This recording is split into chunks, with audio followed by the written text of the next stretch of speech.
Assalamualaikum warahmatullahi wabarakatuh. Apa kabar pemirsa Radar TV dimanapun Anda berada? Senang sekali saya Helmi Pramudia bisa kembali hadir menyapa Anda di program Layar Demokrasi Radar LDR. Hari ini saya sudah bersama 3 narasumber yang sudah hadir dan tentu sudah tidak asing lagi. Hari ini kita akan berdiskusi dan berbincang terkait proses politik ya di tahun 2024 khususnya pemilu legislatif kemarin.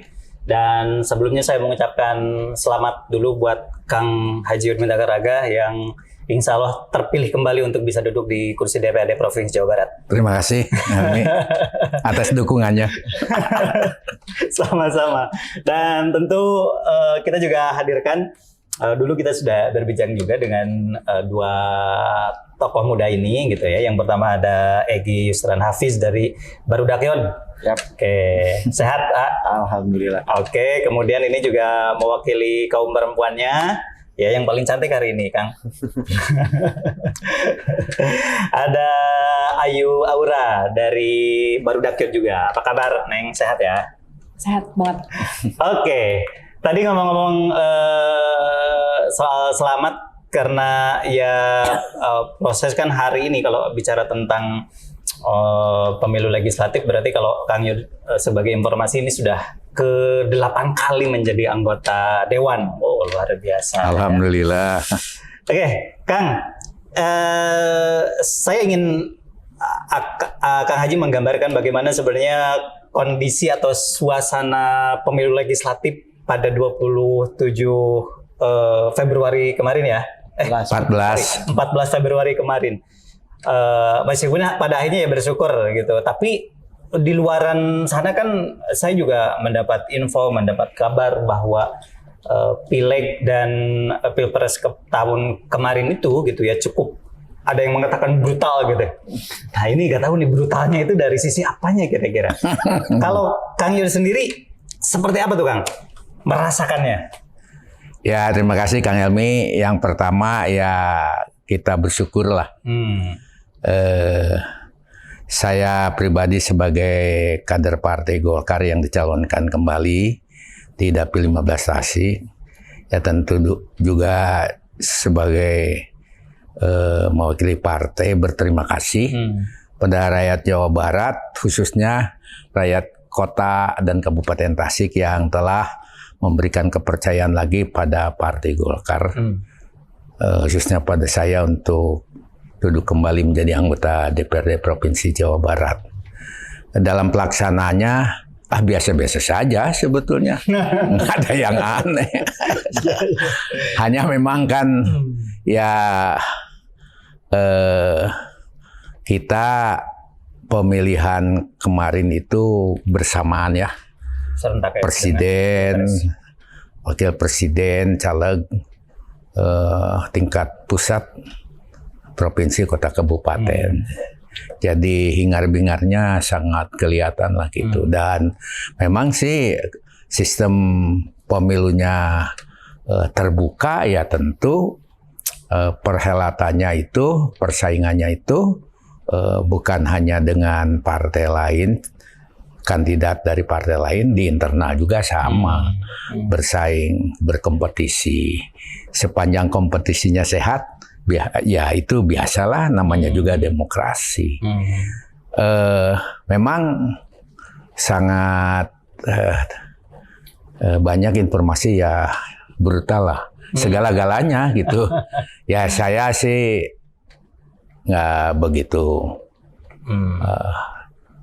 mengabaikan sajalah itu. Yang penting kan sudah selesai sekarang.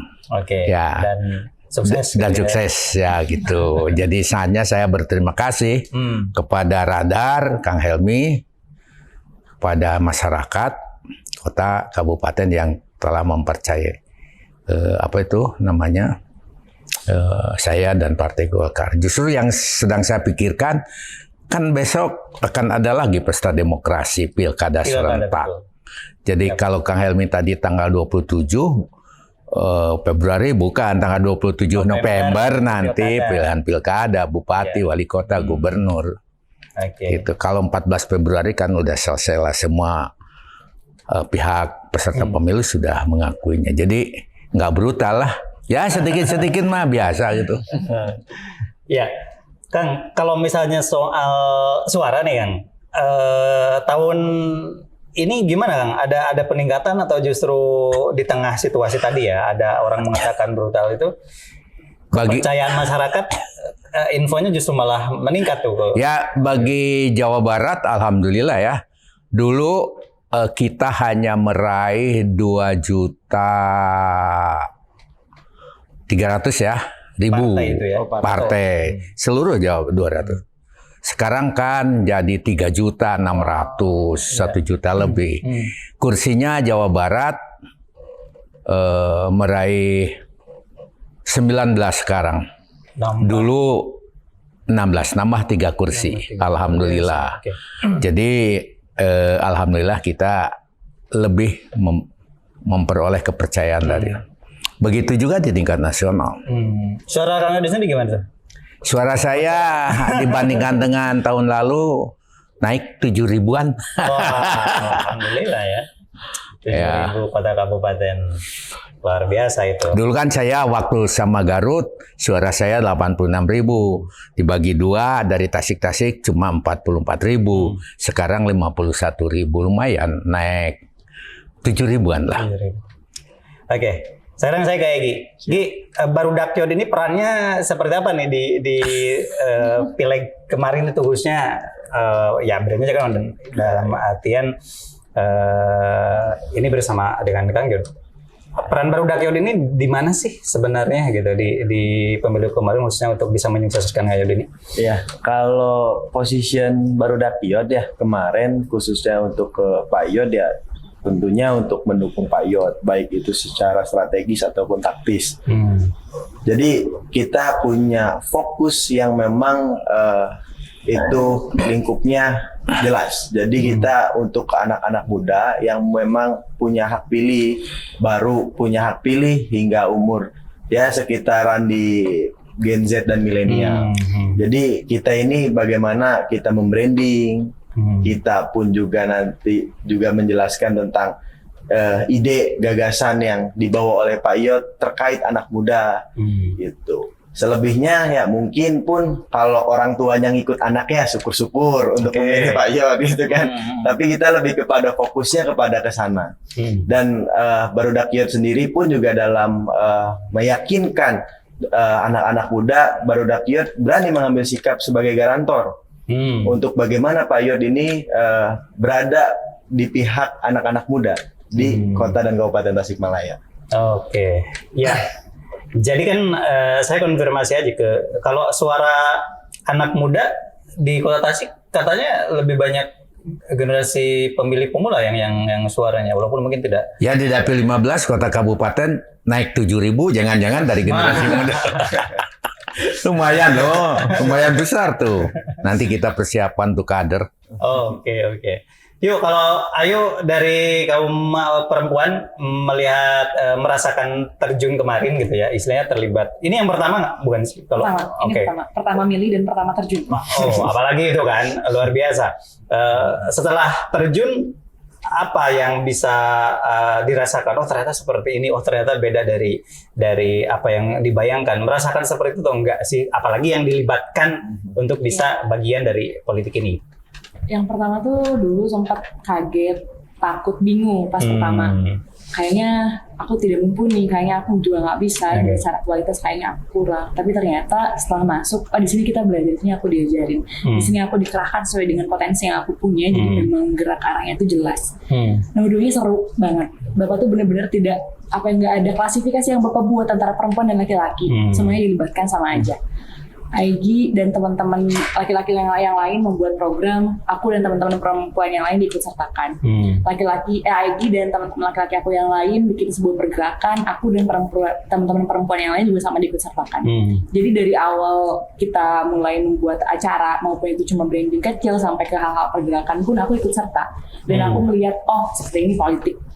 Yang dari dulu aku lihat cuma dari luar, hanya yang aku tahu dari buku-buku pendidikan kewarganegaraan saja, ternyata bentuknya tuh kayak gini. Oh ternyata benar kebermanfaat yang dimaksud itu secara luas tuh seperti ini.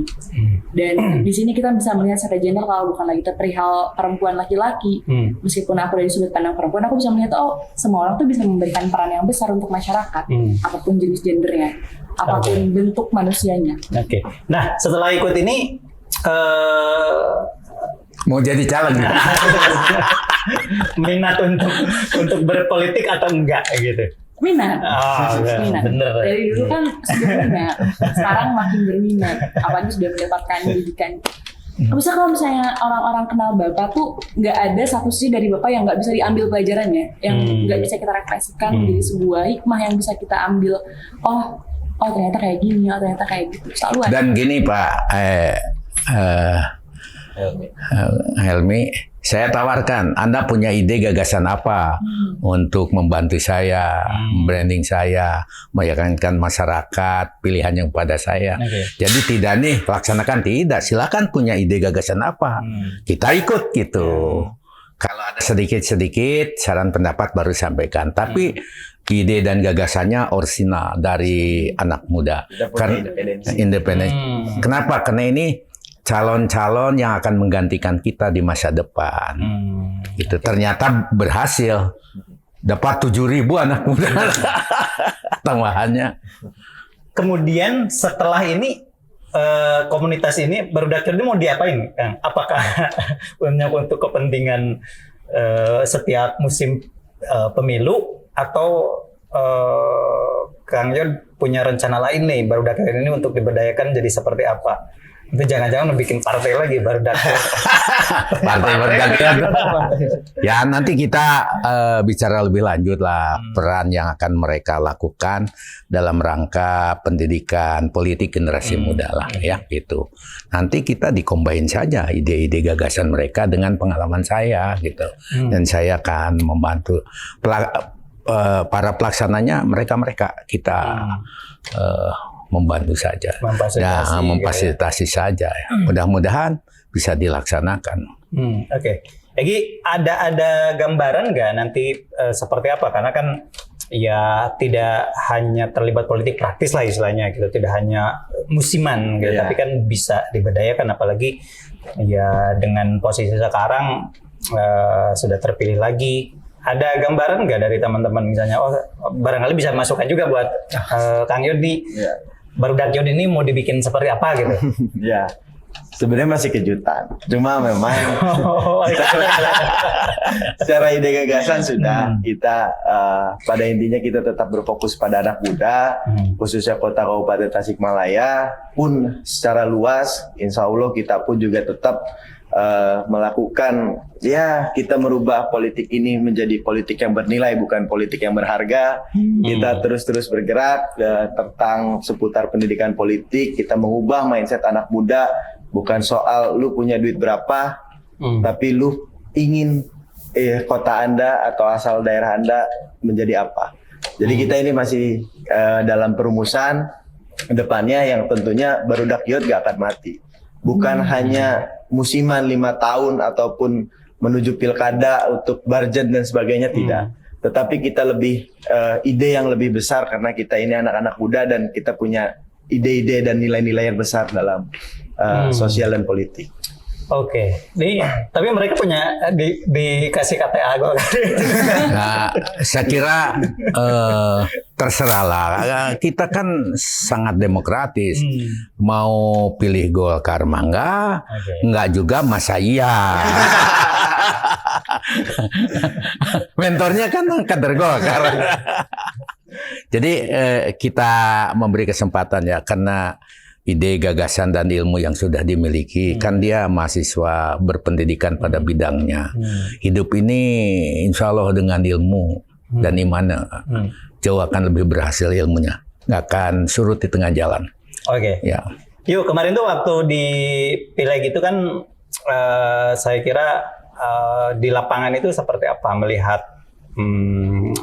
konstelasi, kemudian persaingan antar caleg misalnya, kemudian ada nggak melihat hal yang sifatnya itu ternyata ada sisi tahu misalnya di lapangan ada yang jual beli suara tanda kutip ya, atau seperti melihat hal yang negatif itu ada nggak sih Atau pernah mendengar gitu atau langsung merasakan gitu?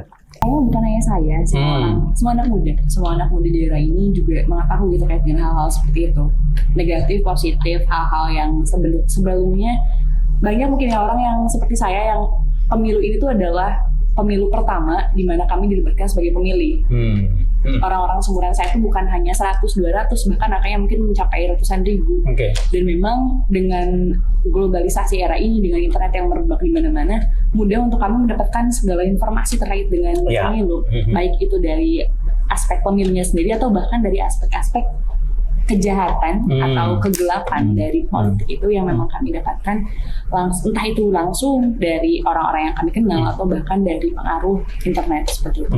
Dan memang hal-hal negatif yang Kak Helmi sebutkan tadi seperti jual beli suara pemilih, pernah saya dengar juga memang bahkan beberapa nama mungkin ya, bukan hanya 1, 2 menjadi hal yang hal yang besar namun belum dapat dikatakan sebagai hal yang terlihat secara eksplisit. Namun memang saya dan teman-teman yang lain mendengar hal tersebut, cuma mungkin untuk melihat secara langsung sih belum. Tapi dengan situasi itu kamu shock atau biasa saja karena sudah? Sebenarnya well expected sih ya. Well expected karena sebenarnya kan memang beberapa kali juga dikasih udah gambaran dari sebelumnya dari gitu Bapak ya. dikasih pendidikan kita harus gini-gini, harus seperti ini, harus tapi jalan yang memang lurus. Oke. Nanti kita elaborasi lagi, kita gali lebih dalam lagi pengalaman mereka barudak Yod ini seperti apa di pemilu legislatif. Kita akan kembali setelah pesan-pesan berikut. Tetaplah bersama kami di layar Demokrasi Radar.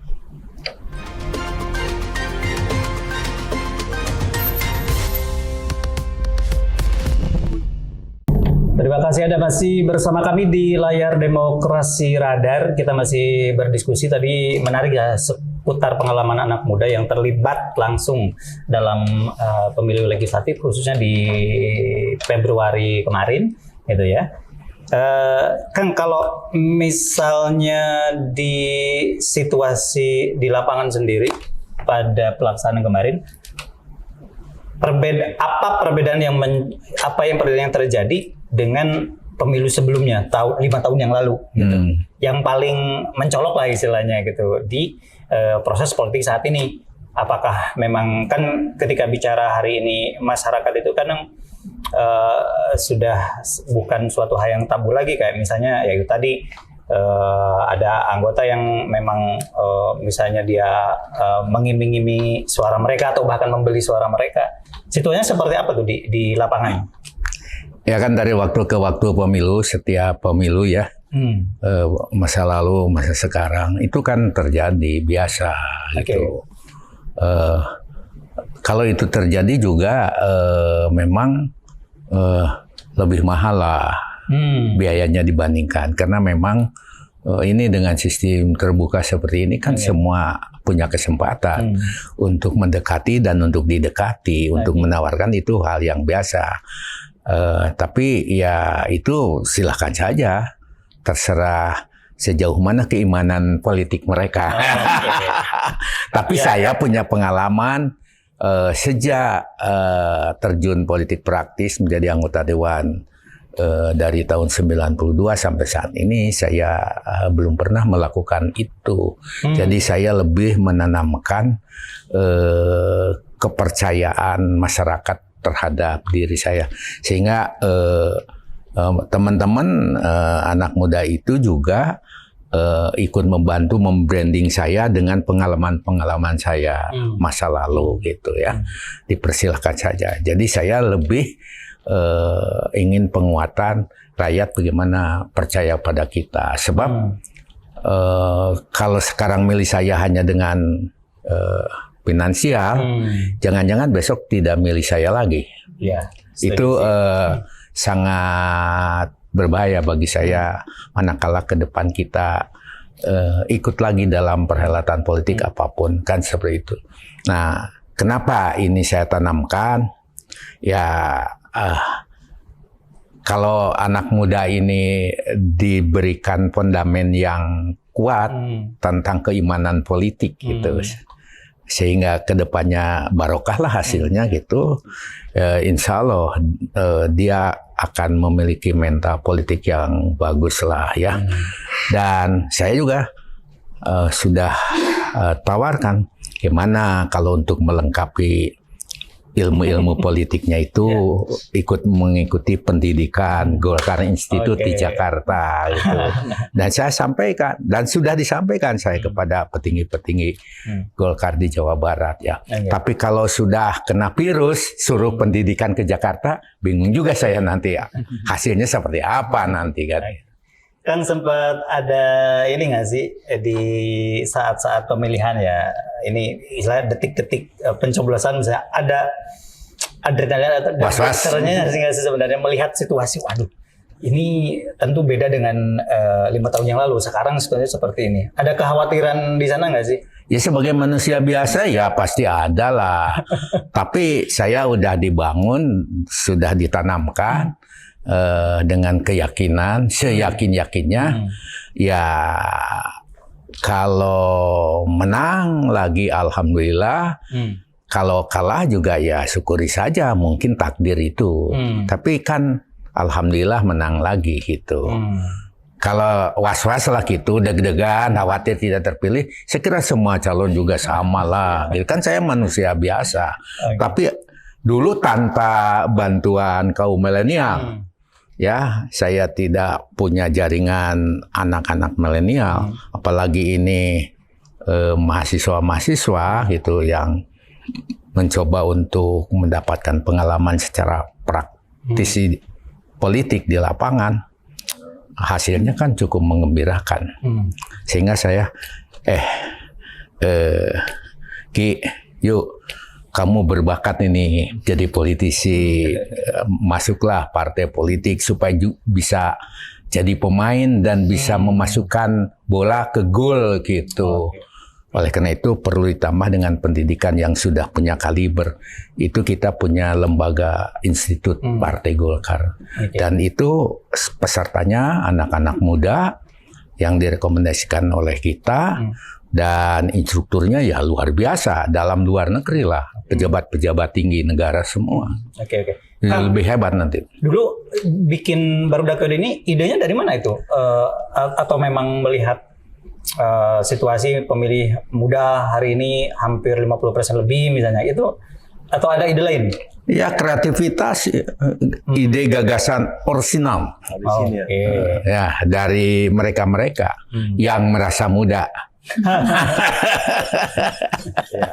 Tapi tanya aja pada Egy. Ini kan, soalnya kita ini rata-rata anak-anak mahasiswa ilmu politik di Barudak Yod ini. Jadi kita pun sebenarnya punya kekuatan secara intelektual dan gagasan untuk bagaimana memandang politik di 2024. Kita ini sebenarnya juga memilih-milih orang. Betul. Ada sebenarnya opsi-opsi. Tetapi yang canggihnya, uniknya gitu loh. Ini orang besar di sebelah saya ini menang 7 kali tanpa uang. Kan ini nih. Kan ini. Nah, ini loh yang kita Jadi pengen. sebelum menentukan mentor, rekam jejaknya di ini dulu ya. Gitu. Kan itu kan sebuah kecanggihan yang sisi yang berbeda gitu loh. Dan kita pun juga pun kita berbicara dengan diskusi dengan Bapak waktu awal-awal, yang kita sukai adalah kita diberikan independensi sendiri. Mau bergerak seperti apa dan bagaimana untuk mengeluarkan ilmu-ilmunya seperti apa, itu tanpa ada intervensi. Pun sekali-kali kita bertanya dan berkoordinasi, itu terkait analisis medan. Karena yang pasti yang lebih paham adalah Bapak kan gitu. Analisis medan seperti apa, untuk bagaimana langkah-langkah itu diberikan ke kita. Nah itu yang kita sukai gitu.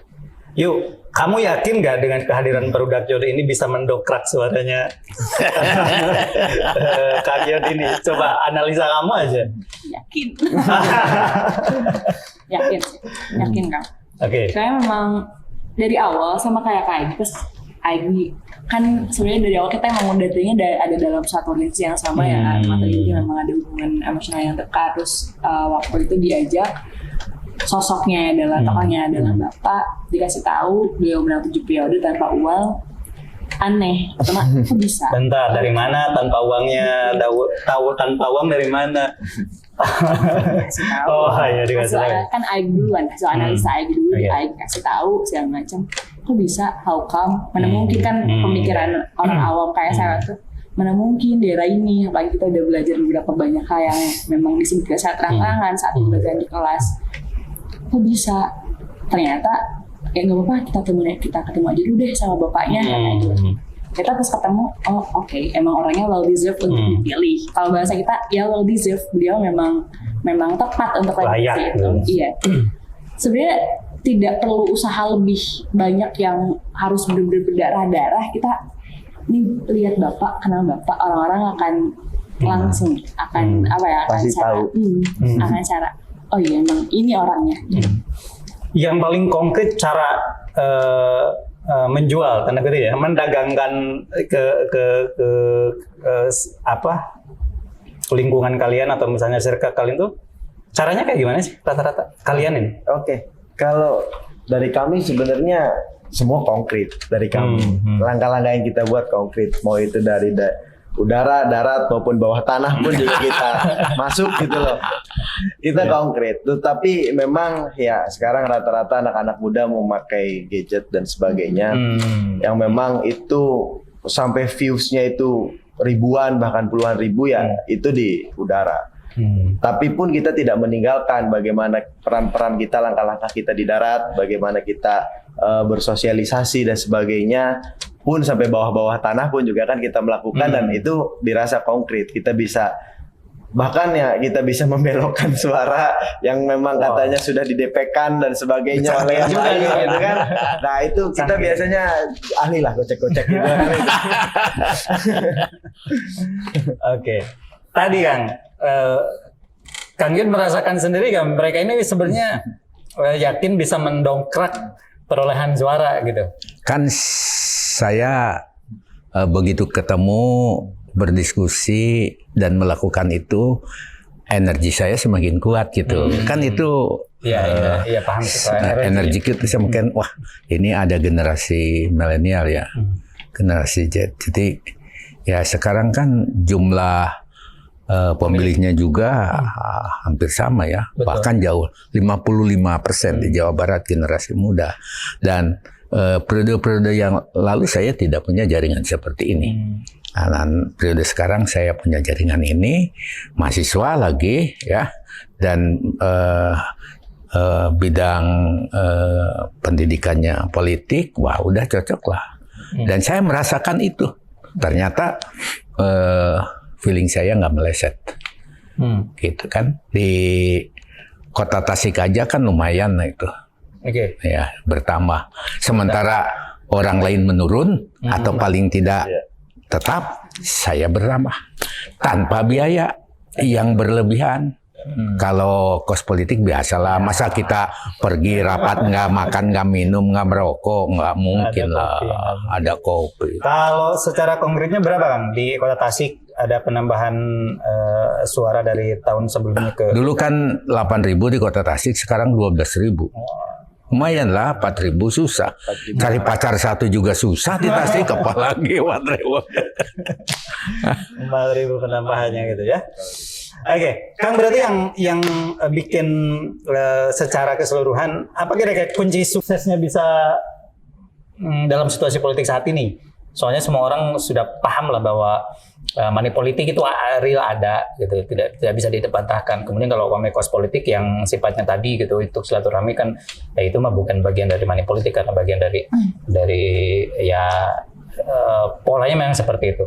Jadi apa Kang yang kira-kira menurut Kang Yun hari ini bisa kembali dipilih bahkan suaranya bertambah gitu dibanding ya 5 tahun yang lalu? Saya melakukan komunikasi yang nggak terputus lah dari satu saat, dari waktu ke waktu, dari semua golongan ya, remaja, dewasa dan lain sebagainya.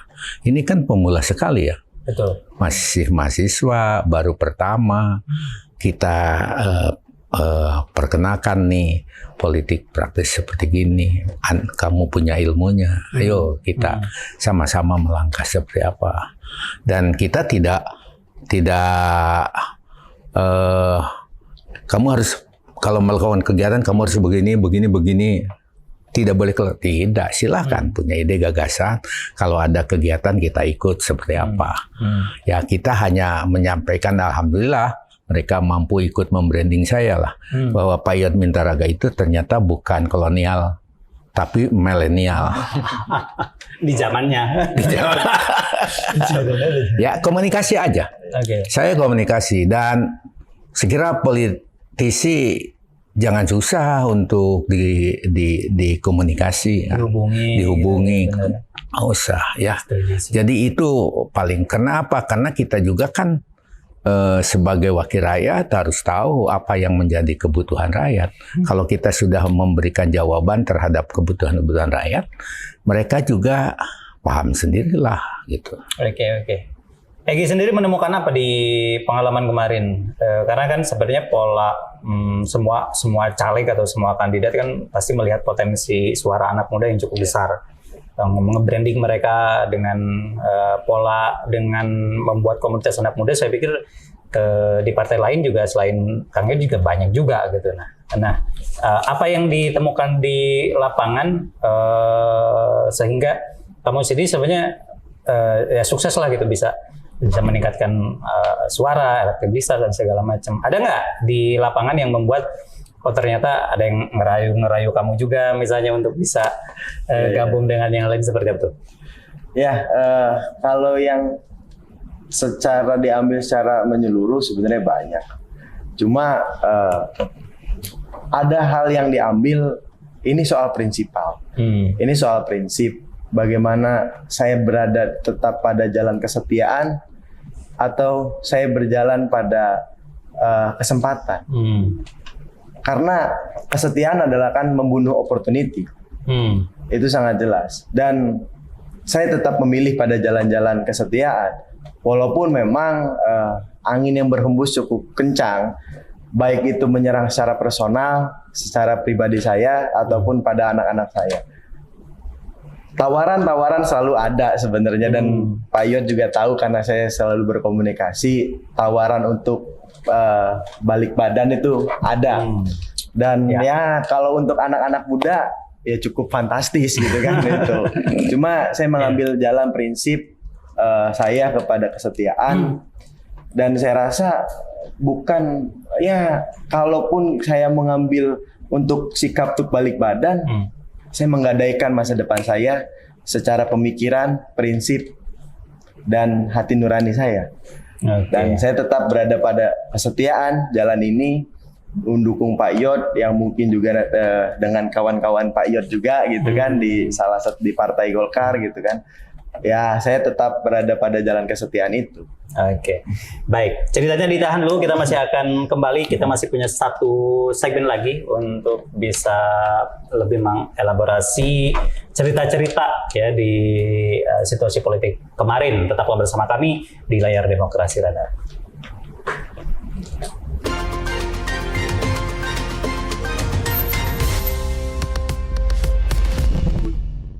Kembali di layar Demokrasi Radar, kita masih berdiskusi ya, dan saya ke Kang Yod. Sebenarnya kemarin menargetkan suara nggak sih sebenarnya?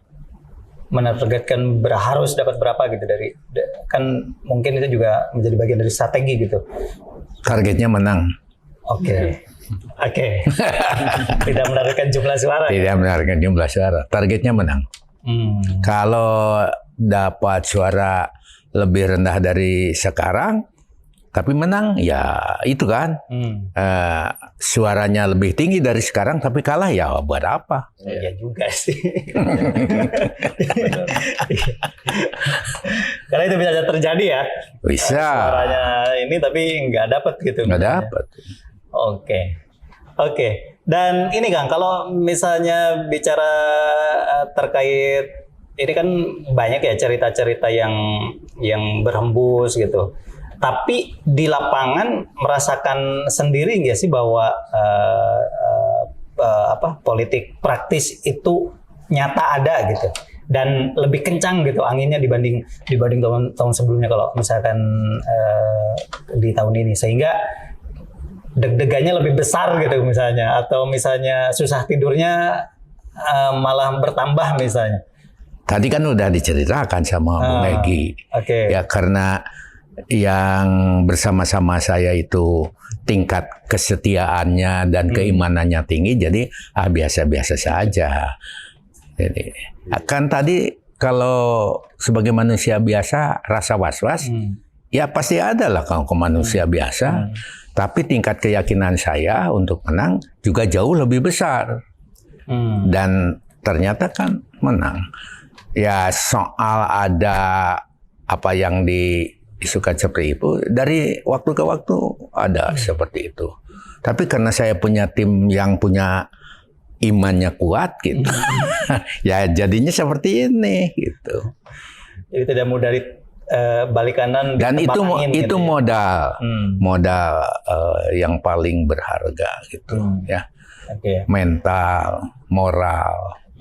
Itu yang akan menentukan karakter manusia di masa yang akan datang di situ. Oke, Kang, sekarang kan ya berarti tinggal menunggu pelantikan kan? Ya sambil menunggu pelantikan, mikirkan juga supaya pilkada serentak Golkar banyak menangnya gitu. Itu sudah dibuka jalan pertanyaannya. Saya juga ingin bertanya ke sana sebenarnya arahnya gitu ya. Kalau melihat situasi sekarang nih Kang, berarti kan ya tentu saya juga yakin sebagai senior, kemudian ada juga posisinya di provinsi gitu ya, melihat peta politik di kota kabupaten. Golkar seperti apa nih sikapnya yang untuk para kandidat yang akan bertarung di daerah, khususnya untuk kota kabupaten Tasik? Yang pertama, Jawa Barat sudah menetapkan target berapa kota kabupaten yang harus dimenangkan. Dari 27, 16 lah kota kabupaten. Karena kita juga pernah sampai kepada 15, 10 gitu. Hari ini kita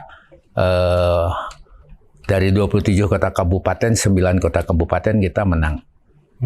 Paling besar, paling banyak. Berikutnya ada yang 7, berikutnya ada yang 5, ada yang 4, ada yang 2, ada yang 1. Kita 9 kota kabupaten Golkar menang dan menempati posisi-posisi ketua DPRD.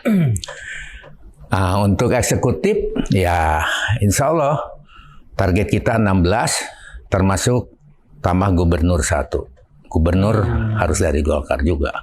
Karena kita punya target itu, maka siapapun yang menjadi calon bupati, wali kota, gubernur, wakil bupati, wakil wali kota, wakil gubernur, semuanya harus mensukseskan itu. Termasuk kader-kader partai yang kemarin lolos menjadi calon anggota legislatif. Kalau anggota legislatifnya, apalagi yang sekarang itu harus totally lah melakukan kerja-kerja politik. Bagaimana supaya apa yang ditargetkan kita berhasil. Karena kan pemerintahan daerah itu kekuasaannya ada di dua tangan, tangan eksekutif dan tangan legislatif, semuanya. Agar memang kita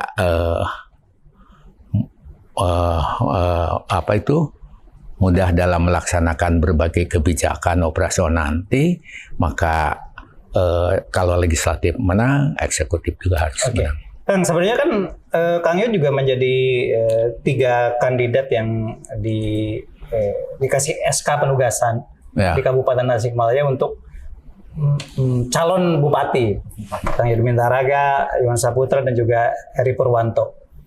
Sikap Akang sekarang seperti apa berarti untuk di Kabupaten Tasikmalaya? Kabupaten Tasikmalaya ya jalan biasa aja terus.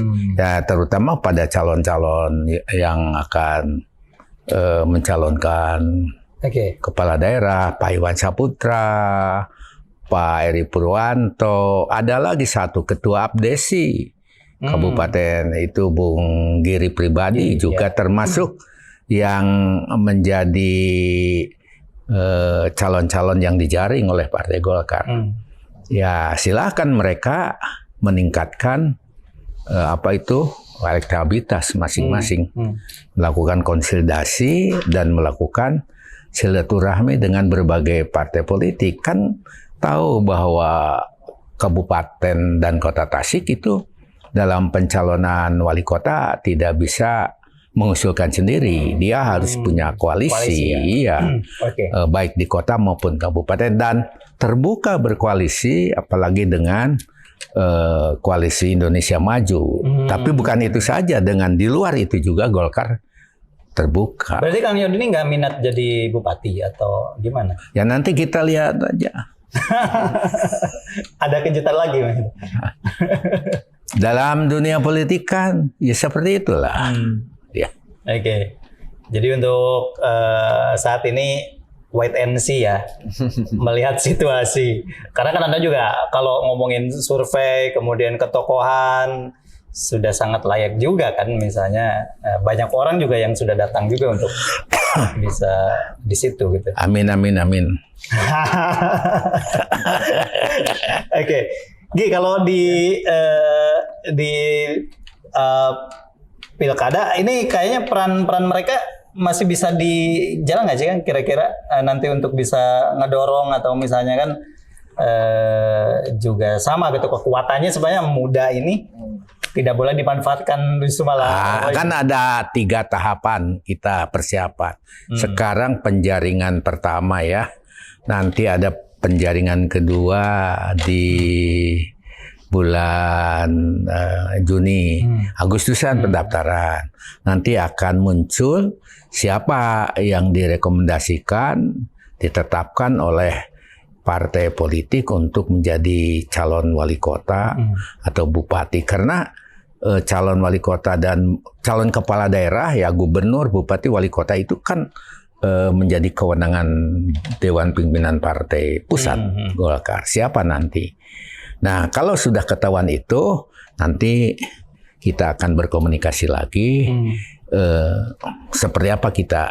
Oke. Ada rencana nggak di pilkada nih kan kota kabupaten juga serentak ya seluruh Indonesia nanti di November itu untuk bisa terlibat kembali gitu, tidak hanya sekedar menjadi barudak tapi juga mungkin bisa terlibat di pilkada yang skupnya ini lebih apa ya, lebih grassroots-nya itu lebih dapat gitu dibanding dengan pileg kemarin.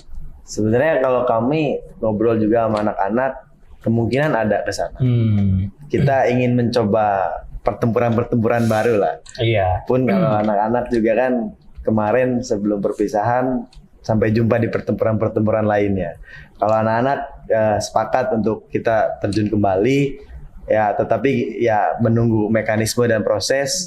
Selagi mekanisme proses itu kita tetap terus menganalisis secara teori, secara intelektual kita. Dan kalau sebenarnya kalau udah ada yang berkomunikasi ada gitu loh kan gitu. Bahkan kalau secara saya pribadi karena saya punya portofolio yang kemarin ikut ke Pak Yod, ditambah pun saya juga aktif dalam organisasi yang lingkupnya malah se-Jawa Barat. Tawaran itu ke saya ada sampai ke luar kota. Gitu. Iya. Khususnya untuk branding itu ya. Dan ini beda kan nanti pemilihan legislatif dengan pilkada. Itu nanti asik juga lah gitu ya. Iya. Gitu. Jadi nanti kalau sudah ada penugasan atau SK untuk ini yang diusung dan lain sebagainya, baru kita. Jangan-jangan kita ngelus-ngelus yang ini, kebijakan partai lain, wah gitu kan, tidak 2 kali kerja lah. Gitu. Jadi kita menunggu sementara. Ya masih melihat situasi ya, kondisi di lapangan seperti itu. Kalau Ayu sendiri sekarang udah lulus belum? Belum. Berarti masih kuliah kan, masih aktif. Seperti apa tuh pengalaman dari pileg kemarin?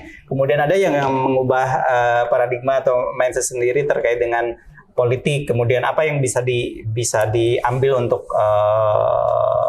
diri kamu sendiri terkait pendidikan politiknya atau secara keseluruhannya? Itu apa kira-kira? Sebenarnya banyak banget hal-hal yang memang secara realitas dijelaskan, tapi konkret, hal tersebut konkret, cuma memang cara atau mekanisme yang digunakan di lapangan tuh tidak bisa matuh. Kalau bahasa Sundanya tuh matuh seperti apa yang dijelaskan di secara teori.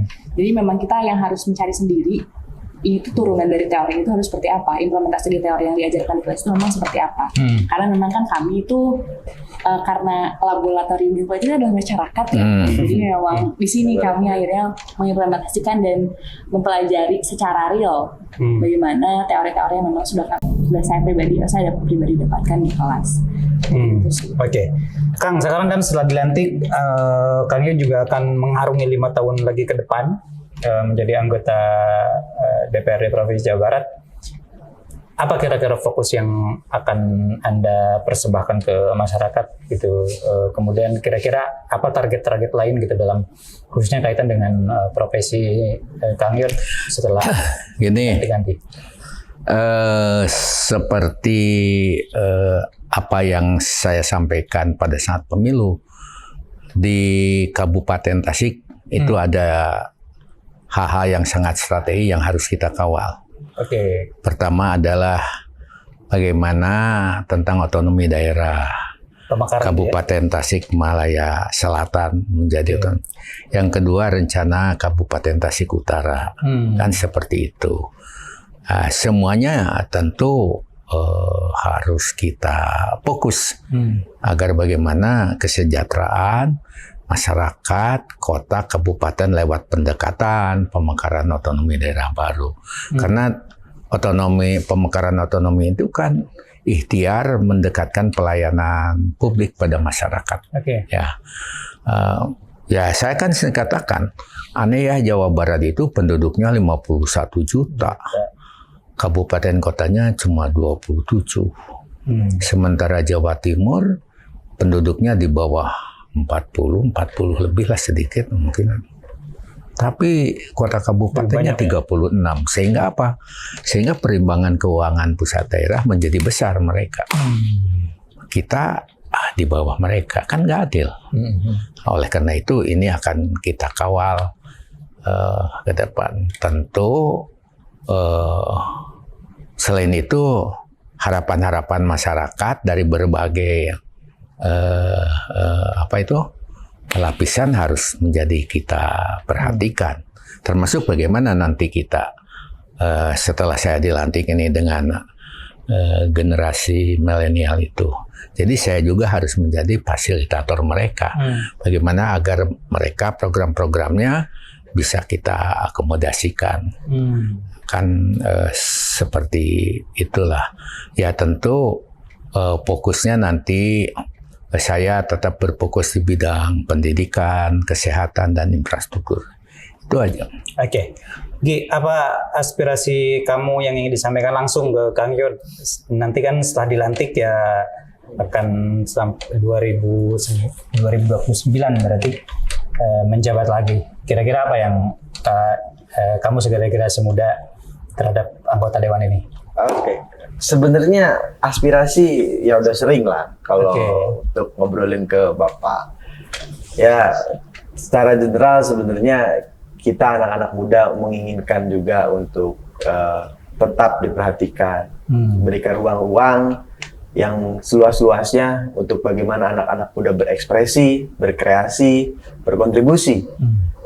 Berikan ruang-ruang itu, kemudian juga tentunya aspirasi yang terbesar tetaplah berpihak kepada rakyat, dan apapun kepentingan rakyat itu harus diakomodir, dan kita anak-anak muda juga harus ada hal negara harus menjamin anak-anak muda ke depannya, baik itu secara kehidupan ataupun secara finansial dan sebagainya. Dalam artian lapangan pekerjaan dan sebagainya, itu yang menjadi fokus. Karena pun juga menjadi kebingungan, banyak teman-teman saya yang fresh graduate ya bingung juga mau kemana gitu loh. Nah kan di situ kan tidak ada hadirnya negara gitu loh untuk menjamin anak-anak muda tersebut. Nah ya banyaklah aspirasi yang disampaikan, tapi secara menyeluruh seperti itu. Untuk secara detail-detail ya sudahlah disampaikan.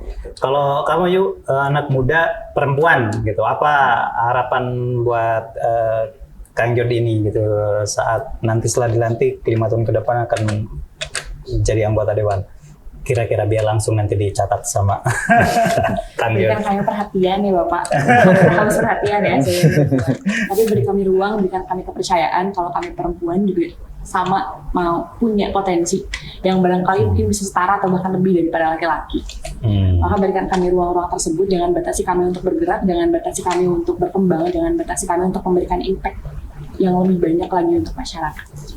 Dan berikan kepercayaan bahwa kami dapat berdampak baik untuk masyarakat dan kami punya potensi yang banyak untuk hal-hal tersebut.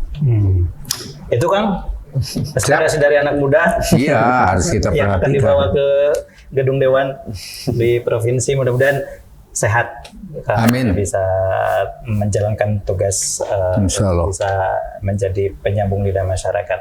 Dan ini menjadi akhir perjumpaan kita di episode LDR kesempatan hari ini. Terima kasih atas kesempatan dan atensinya. Mohon maaf bila ada salah-salah kata. Saya Helmi Pramudia, mewakili rekan yang bertugas pamit. Terima kasih. Assalamualaikum warahmatullahi wabarakatuh. Sampai jumpa.